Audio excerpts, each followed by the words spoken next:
আর আমার এসে খুব ভালো লাগছে, খুব ডেফিনেটলি ভালো লাগারই কথা। আমার ফিল্ম, আমার টিম একসাথে আবার সবাই, আর আমরা জানাতে পারছি আপনাদের সবাইকে ডেকে। সো আমার খুব খুব খুব ভালো লাগছে।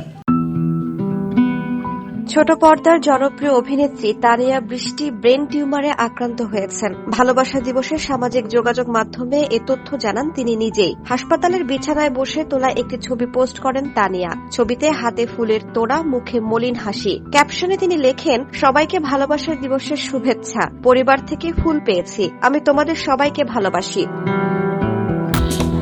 আমার মাথায় অস্ত্রোপচার, সবাই আমার জন্য দোয়া করবেন। হঠাৎ এমন খবর ছড়িয়ে পড়তেই ভক্ত সহকর্মীদের মাঝে উদ্বেগ দেখা দিয়েছে। পোস্টে সুস্থতা কামনা করে মন্তব্য করেছেন অনেকে। এক ভক্ত লিখেছেন, শুনে খুবই খারাপ লাগলো। আল্লাহ সহায় হন। আল্লাহ তোমাকে দ্রুত সুস্থ করুক, আমিন।